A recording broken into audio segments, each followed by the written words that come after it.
going to ask each of you sort of the same questions, and then we can mix it up as you respond to things, and then eventually we'll open it up for audience Q&A. So, Gauri, you founded ATFS, and you started in the basement. It's a popular thing. And it's an outside school education program, and you're both over in Shrewsbury. Can you tell us a bit about your business, what inspired you? Well, I am a mother, and we have a 15-year-old son. And when I started ATFS, he was 2. So this was 13 years ago. And it's very easy for me to go back and tell a story of why I started it. But if I actually go flashback in time, it's very difficult for me to have to live through those moments again where I would have to wake up at 6 o'clock in the morning, get my child ready for daycare, drop him off at daycare, and then go do a management job, come back after 12 hours, make sure that I have the energy left to deal with almost 2-year-old child, and make sure that I don't feel guilty about leaving him with somebody who doesn't have the same values as I do. So I think my entrepreneurial effort that started 13 years ago was more need-based than wish. It wasn't something that I had always wanted to do or something that I had ever imagined that I would do. It was just something that I realized that what I'm doing is just not right. And I think one of the biggest issues going back now, thinking through that same situation, what I felt was the ignorance level of, I felt helpless. I felt lost. I felt like I was alone in this country, and being the first generation immigrant, I had no support system, and I didn't know what I could do to help myself. And I think entrepreneurship kind of came in as that support to me, where, again, I was scrambling, and I know we sat down around New Year's Eve, the whole family sat down, and we were trying to talk about what can we do about this problem. I was very unhappy sending my son to daycare, and I was like, I don't know what I want to do with my life, but I don't want to live the way I'm living right now. And I said, okay, I'm going to quit, but what am I going to do? I don't think I can sit at home. I need to be doing something. And I think at that point I had nobody to ask.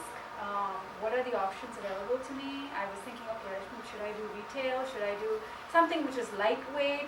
I had no idea what to ask, who to ask, where to go from there. And then I started to mingle with people, look for communities like temples. Obviously, library didn't have that kind of an infrastructure at that point. I would think of library for books, but not for networking.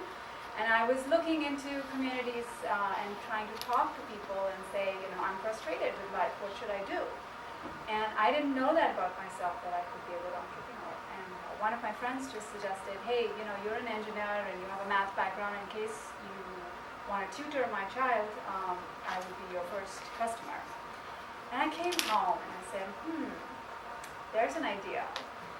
But I didn't know if this was something brand new in this country. I didn't grow up in this country, so I didn't know whether it had any business value to it. But like he said, when you think of starting a business or doing something, you think of something it comes from within. There's a little gut, but there's also something that you feel the need for. And I felt like, oh my God, 10 years from now, my son's really going to need this. And if I get ahead of the game by starting to train other people's kids and learn what I need to do to build an infrastructure for the community around me, for immigrant families, for people whose kids are born and brought up here and who have no idea of the education system, that makes perfect sense. And that's where the idea was born. And that's how I started with actually the playroom first, and then the dining room, because we moved from 1 student to 4, and then we went to 16 in the basement, and then we moved out of the house. Were they still there?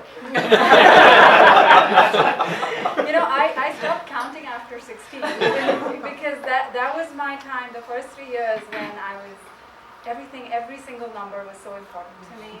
I was really putting all of my passion, my soul into it, and then it became a business, and then I started doing it a little differently.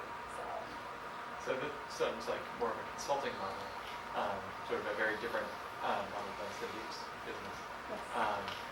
So what were some of the difficulties that you found in starting and acquiring your customers and Well, your business?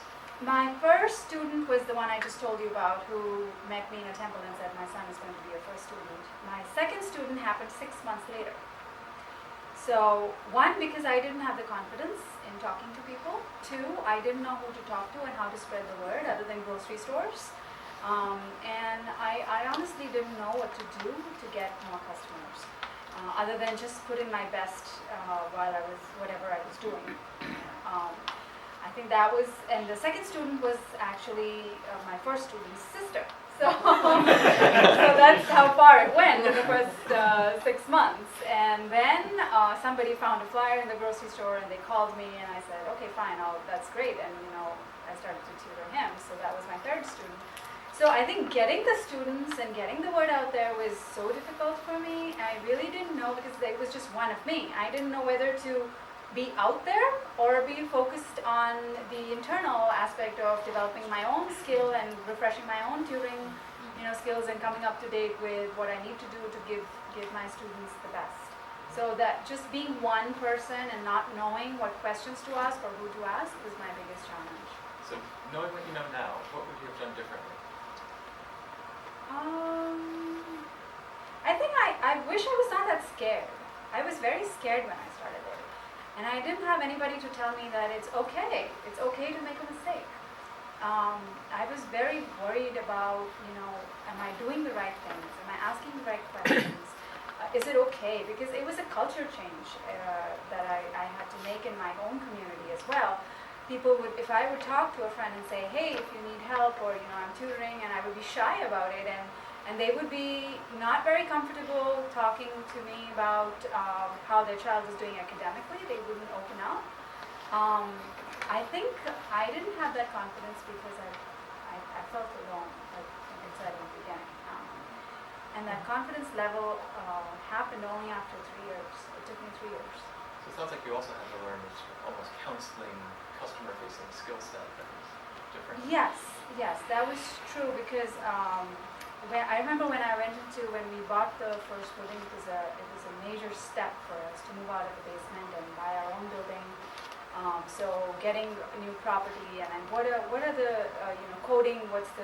Getting a commercial property? What's the coding involved? Working with a contractor? All of those things I had to really come out of my own comfort zone and work with all those people and figure out everything. But one of the things that was very scary for me, or very overwhelming for me, was when people were walking in. There was an open sign, and people started to walk into my business.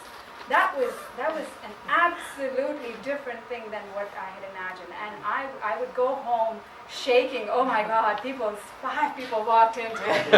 So it was just different. It was very different for me. And now it's completely different. It's been doing that for 10 years. We've been in that building for 10 years now. So it's wonderful. So would you recommend for someone else starting sort of similar consulting-based business? Well, I hope when they start it, they have an infrastructure, a support group to help them out. I think that's certainly something I would recommend. And also, I think what I would be, I think what I did wrong was I didn't educate myself too much. I didn't read too much about what the financial and the legal and the licensing required and the commercial, everything. There was just too much. It was too much for me to handle alone. So I think certainly find like-minded people, talk to as many people as you can, and don't be shy, because sometimes you will ask the wrong questions, but it's okay. You're new in the space, and don't be afraid. And that's definitely, and that's what I'm doing with the second initiative that I've just recently started, which is what we're recording for. It's an online video channel.